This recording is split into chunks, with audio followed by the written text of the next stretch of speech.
ಮಾದಿಗ ಸಮಾಜಕ್ಕೆ ಎಲ್ಲಾ ಸಮುದಾಯಗಳಿಂದ ಅನ್ಯಾಯ ಆಗಿದೆ. ಕಾಂಗ್ರೆಸ್ನ ವಿರುದ್ಧ, ಮುಖ್ಯಮಂತ್ರಿಗಳ ವಿರುದ್ಧ ಯಾರು ಮಾತಾಡಿಲ್ಲ ಹೇಳಿ? PK ಹರಿಪ್ರಸಾದ್ ಅವರು ಮಾತಾಡಿಲ್ವಾ? BR ಪಾಟೀಲ್ ಅವರು ಮಾತಾಡಿಲ್ವಾ? ಮತ್ತೆ ನಮ್ಮ ರಾಜಣ್ಣ ಅವರು ಮಾತಾಡಿಲ್ವಾ? ಮತ್ತೆ ಅವರೆಲ್ಲರೂ ಕಾಂಗ್ರೆಸ್ ಅಲ್ವಾ? ಅರೆ, ಅವರೆಲ್ಲರೂ ಪಕ್ಷದ ವಿರುದ್ಧ ಆಗಲಿ ಪ್ರಶ್ನೆ ಮಾಡುವಂತದ್ದನ್ನ ಅವ್ರು ಮಾಡ್ತಾ ಇದ್ರೆ, ಮತ್ತು ಕಾಂಗ್ರೆಸ್ ನಲ್ಲಿರುವಂತ ನೀವುಗಳು ಮಾಡ್ತಿರೋದೇನು? ನಿಮಗೇನು ಬ್ಯಾನೆ? ಪ್ರಶ್ನೆ ಮಾಡೋದಕ್ಕೆ ನಿಮಗೇನು ಬ್ಯಾನೆ? ಮಾದಿಗರ ಹಕ್ಕನ್ನ ಕೇಳೋದಕ್ಕೋಸ್ಕರ ನಿಮ್ಗೇನು ಬ್ಯಾನೆ? ನನ್ನ ಮಾದಿಗ ಸಮಾಜ ಇನ್ನೊಂದು ಸಮಾಜದ ಮುಂದೆ ಹಾಲು ಕುಡಿಯಕ್ ಆಗ್ತಾ ಇಲ್ಲ, ಚಹಾ ಕುಡಿಯಕ್ ಆಗ್ಬಾರ್ದು. ಅವ್ರು ಚಹಾ ಕುಡಿಬಾರ್ದು ಅವ್ರು ಎದುರುಗಡೆ ನಿಂತು. ಇಂಥ ಪರಿಸ್ಥಿತಿ ಎಲ್ಲಿದೆ? ಚಾಮರಾಜನಗರದಲ್ಲಿದೆ, ಮೈಸೂರಲ್ಲಿದೆ, ರಾಮನಗರದಲ್ಲಿದೆ, ಹಾಸನದಲ್ಲಿದೆ, ಬೆಂಗಳೂರು ಸುತ್ತಮುತ್ತಲಿದೆ. ಮತ್ತು ಇದನ್ನ ಧಿಕ್ಕರಿಸಿ ನಾವು ನಿಮ್ ಜೊತೆಗಿದ್ದೀವಿ, ನಾವು ನಿಮಗೆ ಶಕ್ತಿ ಕೊಡ್ತೀವಿ. ಈ ರಾಜ್ಯದಲ್ಲಿ ಮಾದಿಗರು ದಲಿತ ಸಂಘರ್ಷ ಸಮಿತಿಯನ್ನು ಒತ್ತುಕೊಂಡು ತಿರುಗಾಡುತ್ತವರು, ಮಾದಿಗರು ಈ ರಾಜ್ಯದಲ್ಲಿ ಅಂಬೇಡ್ಕರ್ ಅವರನ್ನು ಒತ್ತುಕೊಂಡು ತಿರುಗಾಡುತ್ತವರು. ಡಾಕ್ಟರ್ ಬಾಬಾ ಸಾಹೇಬ್ ಅಂಬೇಡ್ಕರ್ ಅವರು ಯಾರಂತ ಗೊತ್ತಿಲ್ಲ ಸಂದರ್ಭದಲ್ಲಿ ಈ ರಾಜ್ಯಕ್ಕೆ ಅಂಬೇಡ್ಕರ್ ಅವ್ರನ್ನ ಪರಿಚಯಿಸಿದ್ದು ಮಾದಿಗರ ಹೊರತು ಇಂದಾವ ಜಾತಿಯವರಲ್ಲಂಬ ಮಾತನ್ನು ಕೂಡ ಹೇಳ್ತಾ ಇದ್ರಿ. ನಾನು ಕಾಂಗ್ರೆಸ್ ಇರ್ಬೋದು, ಇವತ್ತು ಕಿತ್ತೋಗಿದ್ದಾರ. ನಾವು ಹಿಂದಿನ ಸಭೆಯಲ್ಲಿ ಕೂಡ ಹೇಳ್ತೀನಿ, ನನ್ನನ್ನು ಕಾಂಗ್ರೆಸ್ ನಿಂದ ಉಚ್ಚಾಟನೆ ಮಾಡಿದ್ರೆ ಪರವಾಗಿಲ್ಲ, ನನಗೆ ಸಮಾಜ ಮುಖ್ಯ, ಮಾದಿಗ ಸಮಾಜ ಮುಖ್ಯ. ಮಾದಿಗ ಸಮಾಜ ಇದ್ರೆ ನನ್ನ ಬದುಕು, ಮಾದಿಗ ಸಮಾಜ ಇದ್ರೆ ನನ್ನ ರಾಜಕೀಯ.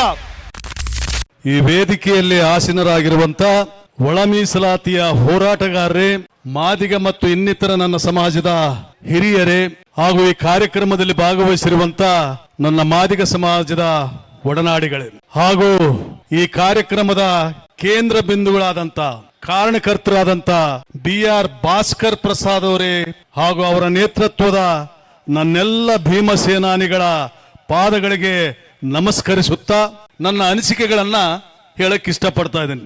ಈ ರಾಜ್ಯದಲ್ಲಿ ತಮ್ಮೆಲ್ಲರಿಗೂ ಗೊತ್ತಿರುವಂತೆ ಸುಮಾರು 30-35 ವರ್ಷಗಳ ಕಾಲ ಒಳ ಮೀಸಲಾತಿಗೋಸ್ಕರ ಏನು ಮಾದಿಗರು ABCD ವರ್ಗೀಕರಣ ಆಗ್ಬೇಕಂತ ಏನು ಹೋರಾಟ ಮಾಡಿದ್ರು, ಅವರೆಲ್ಲರ ಮಹನೀಯರಿಗೆ ನಾವೆಲ್ಲರೂ ನಮ್ಮ ತುಂಬು ಹೃದಯದ ಧನ್ಯವಾದಗಳನ್ನ ಸಲ್ಲಿಸಲೇಬೇಕಾಗತ್ತೆ. ಅದರ ಜೊತೆಗೆ ಈ ದಕ್ಷಿಣ ಭಾರತದಲ್ಲಿ ಮಾದಿಗ ಮೀಸಲಾತಿ ಹೋರಾಟಕ್ಕೋಸ್ಕರ, ABCD ವರ್ಗೀಕರಣಕ್ಕೋಸ್ಕರ ಈ ದಕ್ಷಿಣ ಭಾರತಕ್ಕೆ ಈ ಹೋರಾಟದ ಕಿಚ್ಚನ್ನು ಹಚ್ಚಿದಂತ ಅಣ್ಣ ಮಂದಕೃಷ್ಣ ಮಾದಿಗರವರನ್ನು ಕೂಡ ನಾವು ಇವತ್ತು ನೆಲೆಯಲೇಬೇಕಾಗತ್ತೆ.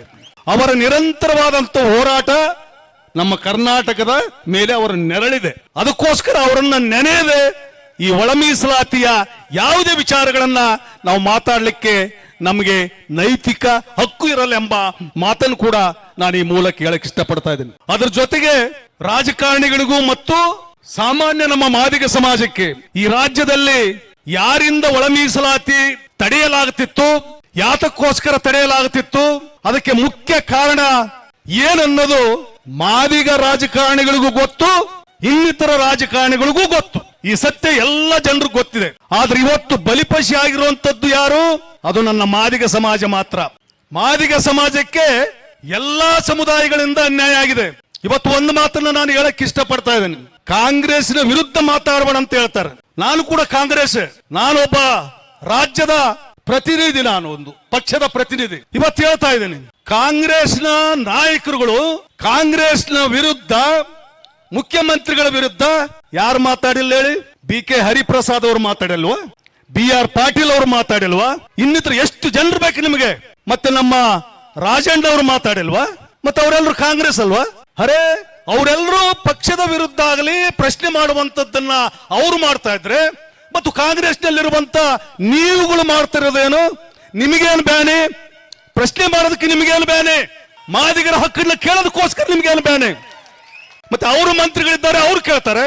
ಬಸವರಾಜ ರಾಯರೆಡ್ಡಿ ಕೂಡ ಈ ರಾಜ್ಯದ ಸರ್ಕಾರದ ಮುಖ್ಯಮಂತ್ರಿಗಳ ವಿರುದ್ಧ ಮಾತಾಡಿದ್ರು. ಮತ್ತೆ ಅವ್ರು ಏನಾಗಿದೆ? ಅವರು ಹುದ್ದೆಗಳನ್ನು ಕಳ್ಕೊಂಡ್ರ, ಮಂತ್ರಿಗಿರಿಯನ್ನು ಏನಾದ್ರು ಕಳ್ಕೊಂಡ್ರ? ಮತ್ತೆ ಇಲ್ಲಿರುವಂತ ನಮ್ಮ ಕಾಂಗ್ರೆಸ್ ನಲ್ಲಿರುವಂತ ರಾಜಕಾರಣಿಗಳನ್ನ, ಇಲ್ಲಿರುವಂತಹ ಮಿನಿಸ್ಟರ್ಗಳನ್ನ, ಇಲ್ಲಿರುವಂತಹ ನಿಗಮ ಮಂಡಳಿಯ ಅಧ್ಯಕ್ಷರುಗಳನ್ನ ನಾನು ಪ್ರಶ್ನೆ ಮಾಡ್ತಾ ಇದ್ದೇನೆ. ನೀವು ಕಾಂಗ್ರೆಸ್ ನಲ್ಲಿ ಇದ್ದುಕೊಂಡು ಮಾದಿಗರ ಹಕ್ಕನ್ನ ಕೇಳುವಂತ ಕೆಲಸ ನಿಮ್ಮಿಂದ ಆಗ್ಬೇಕಾಗಿತ್ತು. ನೀವು ಅಲ್ಲಿ ಕೂತಿರುವುದು ಮಾದಿಗರ ಆಶ್ರಯದಿಂದ ಮಾತ್ರ ನೀವು ಅಲ್ಲಿ ಕೂತ್ಕೊಳ್ಳಕ್ಕೆ ಸಾಧ್ಯತೆ ಆಗಿದೆ. ಈ ಪ್ರಶ್ನೆಯನ್ನು ನಾವು ಇವತ್ತು ಕೇಳ್ತಾ ಇದ್ದೀವಿ.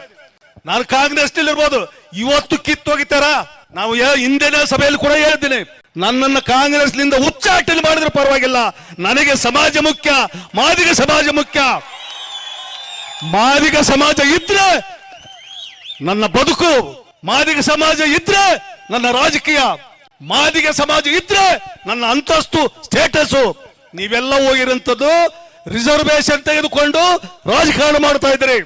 ಮತ್ತೆ ಬಲಿಪಶಿ ಆಗಿರುವಂತಹ ಮಾದಿಗರ ಬಗ್ಗೆ ರಿಸರ್ವೇಶನ್, ಇಂಟರ್ನಲ್ ರಿಸರ್ವೇಶನ್ ಕೊಡೋದಕ್ಕೋಸ್ಕರ ನೀವು ಧ್ವನಿ ಎತ್ತಲ್ಲ ಅಂತಂದ್ರೆ, ಧ್ವನಿ ಎತ್ತವ್ರನ್ನೇ ನೀವು ಅಪರಾಧಿಗಳಂತ ಏನ್ ಹೇಳ್ತಾ ಇದ್ರಲ್ಲ, ನಿಮಗೊಂದು ಧಿಕ್ಕಾರವಿರಲ್ಲ ಅಂತ ನಾನು ಹೇಳಕ್ ಇಷ್ಟಪಡ್ತಾ ಇದ್ದೀನಿ.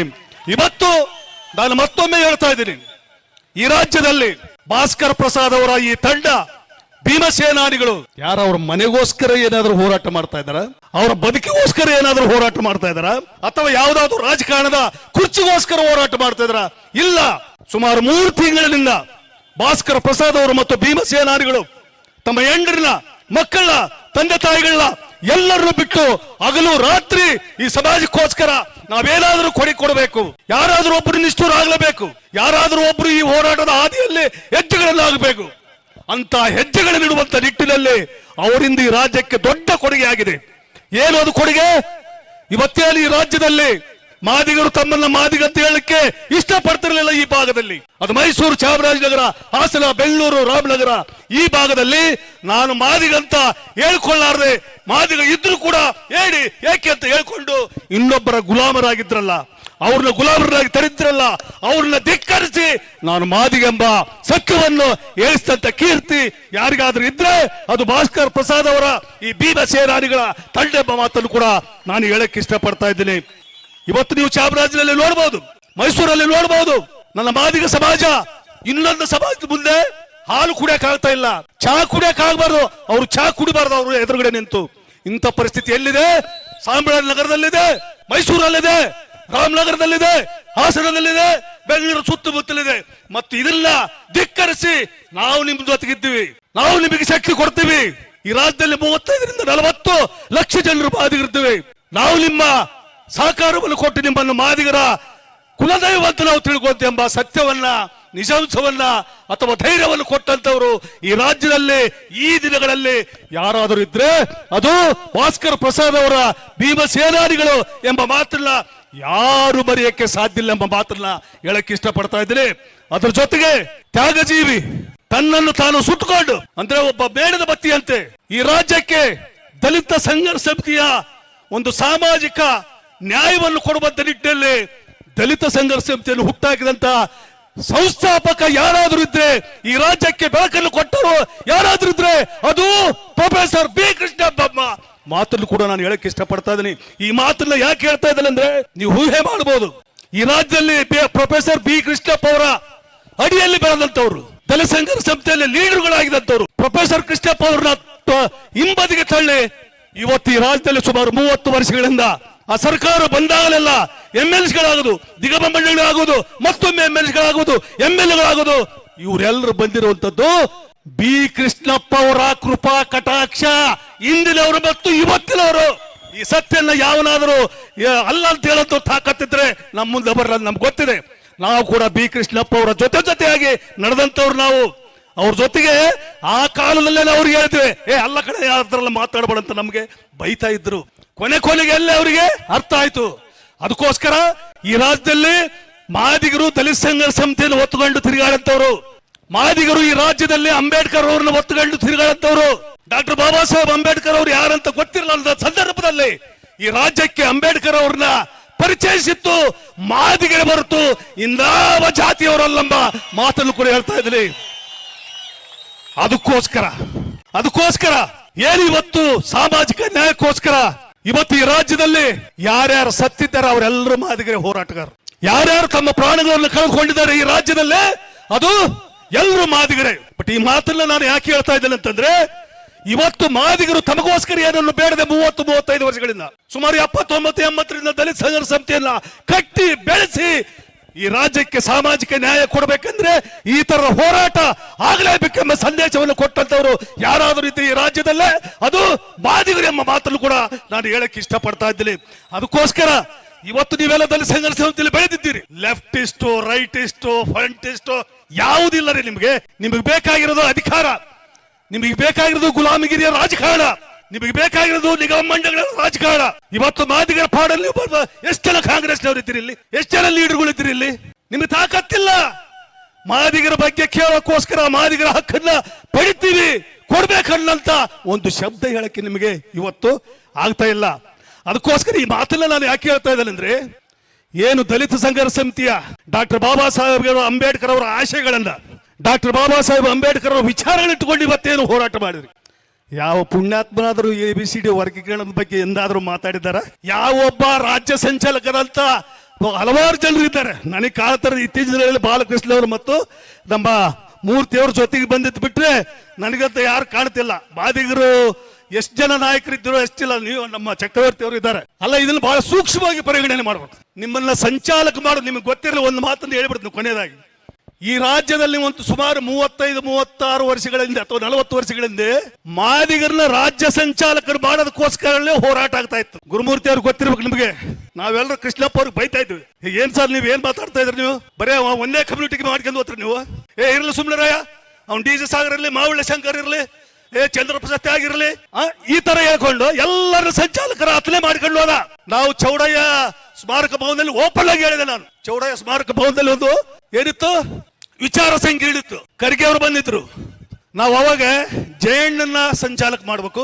ಜಯಣ್ಣ ನಂತರದಲ್ಲಿ ಶಿವಣ್ಣ ಕೋಲಾರ ಸತ್ತೋದತ್ತಪ್ಪ, ಅವರಿಬ್ರು ಸತ್ತೋದು. ಜಯಣ್ಣನ ಮಾಡ್ಬೇಕಂತಂದ್ರೆ ಅವ್ರು ಇರುವಂತವ್ರು 4 ಜನ 5 ಜನ ಲೀಡರ್ಗಳು. ನಾವು ಇವ್ರು ಆಗ್ಬೇಕನ್ನೋರು ಕಬ್ಬನ್ ಪಾರ್ಕ್ ನಲ್ಲಿ ಕುಂತ್ರೆ ಸುಮಾರು 200-300 ಜನ.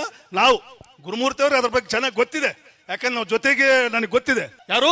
Professor B. ಕೃಷ್ಣಪ್ಪ ಅವರು ಈ ಸಾಮಾಜಿಕ ನ್ಯಾಯದ ತಾಯಿ. ಅವರು ನಮ್ಮ ಮೂರ್ಖತನದಿಂದ ಅಥವಾ ನಮ್ಮ ಸಮಾಜದ ಮೂರ್ಖತನದ್ದು ಅಥವಾ ನಮ್ಮದು ತಾಯಿ ಹೃದಯನೋ ಏನು ಗೊತ್ತಿಲ್ಲ.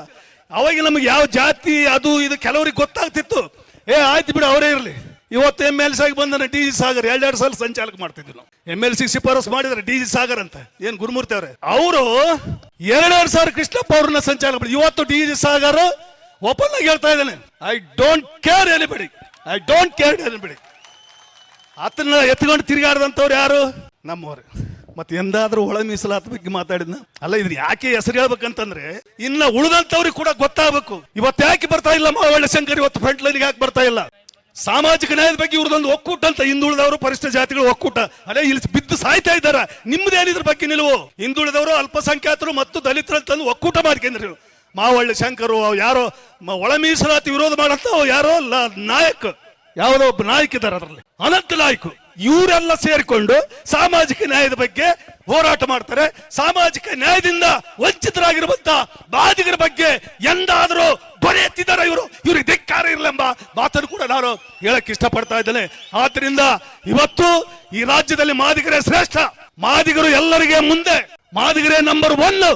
ಭಾಸ್ಕರ್ ಪ್ರಸಾದ್ ಅವರು ಹೇಳಿದಂತೆ ಯಾವುದೇ ಅಂಕೆ ಸಂಖ್ಯೆಗಳ ಅವಶ್ಯಕತೆ ಇಲ್ಲ. ಇಲ್ಲ ಅಂಕೆ ಸಂಖ್ಯೆಗಳು ಬೇಕಾಗಿರುವಂತದ್ದು MLAಗಳು ನನ್ನ ಜಾತಿಯವನೆಷ್ಟು, MLCಗಳು ನನ್ನ ಜಾತಿಯವನೆಷ್ಟು, ಅಥವಾ ನಿಗಮ ಮಂಡಳಿ ಅಧ್ಯಕ್ಷರುಗಳು ಎಷ್ಟು ಅಂತ ಹೇಳ್ಕೊಳ್ಳಕ್ಕೆ ಅದನ್ನು ತುಂಬದಕ್ಕೋಸ್ಕರ ಇವತ್ತು ಮಾದಿಗರನ್ನ ಮೋಸ ಮಾಡ್ತಾ ಇದ್ದಾರೆ. ಅದಕ್ಕೋಸ್ಕರ ಇವತ್ತು ಕಾಂಗ್ರೆಸ್ ಸರ್ಕಾರಕ್ಕೆ ನಮ್ಮನ್ನ ನೀವು ಏನೇ ತಿಳ್ಕೊಳ್ಳಿ, ಮಾದಿಗರು ಸಾಮಾಜಿಕ ನ್ಯಾಯದ ಪರವಾಗಿರುವಂತವ್ರು ನಮ್ಮ ರಾಜಕಾರಣಿಗಳು ಕುಂತ ಅದು ಏನೋ ಹೃದಯ. ಅದು BJPಯ ನಾಯಕರಿರ್ಬೋದು, ಕಾಂಗ್ರೆಸ್ ನಾಯಕರಿರ್ಬೋದು, ಅಥವಾ ಜನತಾದಳದ ನಾಯಕರಿರ್ಬೋದು. ಏನ್ ಮಾಡಕ್ಕಾಗತ್ತ? ಏನ್ ಮಾಡಕ್ಕಾಗಲ್ಲ. ರಾಜೀನಾಮೆ ಕೊಟ್ಟು ಹೊರಗೆ ಬರ್ರಿ, ಈ ರಾಜ್ಯ ನಡುಗುತ್ತ. ರಾಜೀನಾಮೆ ಕೊಟ್ಟ ಕೇಸ್ ಒಂದು ಹೊರಗೆ ಬರ್ರಿ. ಮತ್ತೆ ಇನ್ನೊಂದು ಕೊನೆಯದಾಗಿ ಹೇಳ್ಬೇಕು, ಭಾಸ್ಕರ್ ಪ್ರಸಾದ್ ಅವರು ನಿಮ್ಮ ಹೋರಾಟದಿಂದ ಈ ರಾಜ್ಯದಲ್ಲಿ ನೀವು 35 ವರ್ಷ ಹೋರಾಟ ಮಾಡಿವಂತ್ರಿ, 45 ವರ್ಷ ಹೋರಾಟ ಮಾಡಿವಂತ್ರಿ. ನಿಮ್ಮನ್ನ ನಾನು ಒಂದು ಪ್ರಶ್ನೆ ಕೇಳ್ತೀನಿ, ಎಂದಾದ್ರೂ ಯಾವ ಸರ್ಕಾರನ ಯಾವ್ದೋ ಬ್ಯಾಕ್ಲಾಗ್ಗಳನ್ನು ನಿಲ್ಸೋದಕ್ಕೋಸ್ಕರ ನಿಮ್ಮ ಹೋರಾಟ ನಡೆದಿದ್ದಾನೆ? ಎಂದಾದ್ರೂ ನೀವು ಒಳ ಮೀಸಲಾತಿ ಆಗೋವರೆಗೆ ನೀವು ಉದ್ಯೋಗಗಳನ್ನ ತುಂಬಬೇಡ್ರಿ ಅಂತ ಯಾರಿಗಾದ್ರೂ ನೀವು ಹೋರಾಟದ ಮುಖಾಂತರ ಹೇಳಿದ್ರ? ಆ ಯೋಗ್ಯತೆ ನಿಮಗಿಲ್ಲ. ಇವತ್ತು ವಿರೋಧ ಮಾಡ್ತಾ ಇದ್ದೀರಿ. ಯಾತಕ್ಕೋಸ್ಕರ ವಿರೋಧ ಮಾಡ್ತೀರಿ? ಯಾರನ್ನ ಬೆಚ್ಚೋದಕ್ಕೋಸ್ಕರ ಇವತ್ತು ಹೋರಾಟ ಮಾಡ್ತಾ ಇದ್ರಿ ಅಲ್ರಿ? ಅವರವರ ತಾಕತ್ತು, ಅವರವರ ವಿಷಯ ಆಧಾರಿತವಾಗಿ ಹೋರಾಟ ಮಾಡ್ತಾ ಇದ್ದಾರೆ. ಕಾಂಗ್ರೆಸ್ ಸರ್ಕಾರ ಇದೆ ಅನ್ನೋದಕ್ಕೋಸ್ಕರ ನೀವು ಅದ್ರ ವಿರುದ್ಧ ಮಾತಾಡಬಾರ್ದ? ಮತ್ತೆ ನೀವ್ ಯಾರ ಪರವಾಗಿ ಮಾತಾಡ್ತೀರಿ? ಆಯ್ತು, ನಾವು ಅವ್ರ ವಿರುದ್ಧ ಮಾತಾಡಲ್ಲ, ಓಕೆ. ಬಟ್ ನೀವು ಯಾರ ಪರವಾಗಿ ಮಾತಾಡ್ತೀರಿ? ಈ ಪ್ರಶ್ನೆಯನ್ನು ನಾವು ಮುಂದಿನ ದಿನಗಳಲ್ಲಿ ಇನ್ನು ಹೆಚ್ಚಿಗೆ ಕೇಳಬೇಕಾಗುತ್ತಾ? ಇದನ್ನ ನಿಲ್ಲಿಸುವಂತದ್ದು ರಥಯಾತ್ರೆ ಮೂಲಕ, ಪಾದಯಾತ್ರೆ ಮುಖಾಂತರ, ಮತ್ತೊಮ್ಮೆ ಅರಬತ್ತಲೆ ಪಾದಯಾತ್ರೆಗಳ ಮುಖಾಂತರ ಈ ಬ್ಯಾಕ್ಲಾಗ್ಗಳನ್ನ ನಿಲ್ಲಿಸಿರುವಂತದ್ದು, ಮತ್ತೊಮ್ಮೆ ಈ ಹುದ್ದೆಗಳನ್ನು ತುಂಬುವಂತದನ್ನು ನಿಲ್ಲಿಸಿರುವಂತದ್ದು, ಅದರ ಕೀರ್ತಿ ಇವತ್ತು ಕ್ರಾಂತಿಕಾರಿ ಮೀಸಲಾತಿ ಹೋರಾಟದ ರಥಯಾತ್ರೆಯ ಪಾದಯಾತ್ರೆಯ ರೂವಾರಿಗಳಾದಂತ ಭಾಸ್ಕರ್ ಪ್ರಸಾದ್ ಮತ್ತು ಭೀಮಸೇನಾರಿಗಳು ಎಂಬ ಸತ್ಯವನ್ನು ಕೂಡ ನಾನು ಇದರ ಮೂಲಕ ಹೇಳಕ್ಕೆ ಇಷ್ಟಪಡ್ತೇನೆ. ಇವತ್ತು ನಾವ್ಯಾರು ಹೆಚ್ಚಿಗೆ ನಿಮ್ಮ ಮುಂದೆ ನಮ್ಮ ಪೌರುಷ ತೋರ್ಸೋದಕ್ಕೋಸ್ಕರ ನಿಮ್ಗೆ ಬಂದಿಲ್ಲ. ಹೊಟ್ಟೆಲ್ಲಿರುವಂತ ಕಿಚ್ಚನ್ನ ಹೊರಗಡೆ ಹೇಳ್ಬೇಕಾಗತ್ತೆ. ನಮ್ಮನ್ನ ಯಾವನು ಬೈತಾನೋ, ಯಾವನು ಹೊಡಿತಾನೋ, ನಮ್ಗೆ ಯಾರು ನಿಷ್ಠೂರ ಕಟ್ಟಿಗೆಂತಾರೋ, ನಮ್ಮನ್ನ ರಾಜಕೀಯದಿಂದ ಯಾವನು ಸೇರಗಲು ಏನಾಗಬೇಕಾಗಿಲ್ಲ. ನಿನ್ ತಾಕತ್ತಿದ್ರೆ ಬೆಳಿತೀರಿ, ತಾಕತ್ತಿರ್ಲಾರ್ದವನು ಬೆಳಕಾಗಲ್ಲ. ನೀವು ಯಾರ್ದಾದ್ರೂ ಹಣೆ ಬರನ್ ಕಸಗಂತ್ರೆ, ಬಾಲಸ್ವಾಮಿ ಕೊಡ್ಲಿದ ಹಣೆ ಬರ ಯಾವನ ಕಸಮಕ್ಕಾಗತ್ತ? ಇಲ್ಲ. ಅದಕ್ಕೋಸ್ಕರ ಇವತ್ತು ಮತ್ತೊಮ್ಮೆ ಮುಂಬಡ್ತಿ ನಿಲ್ಲಿಸಬೇಕು ಅನ್ನೋದಕ್ಕೋಸ್ಕರ ಇವತ್ತು ಏನು ಹೋರಾಟ ನಡೆತಾ ಇದೆ. ಈ ಹೋರಾಟದಲ್ಲಿ ಸರ್ಕಾರ ಕೂಡಲೇ ಕ್ರಮ ತೆಗೆದುಕೊಳ್ಬೇಕು. ಮುಂಬಡ್ತಿಯ ಈ ಏನು ನಿಮ್ಮ ಪ್ರಕ್ರಿಯೆ ಇದೆ, ಆ ಪ್ರಕ್ರಿಯೆಯನ್ನ ನಿಲ್ಲಿಸಬೇಕೆಂಬ ಎಚ್ಚರಿಕೆಯನ್ನ ಇವತ್ತು ನಾವು ಸರ್ಕಾರಕ್ಕೆ ಸಲ್ಲಿಸ್ತಾ ಇದ್ದೀವಿ. ಅದ್ರ ಜೊತೆಗೆ ಭಾಸ್ಕರಣ ನಾವು ನಿಮ್ಮ ಜೊತೆಗಿದ್ದೀವಿ.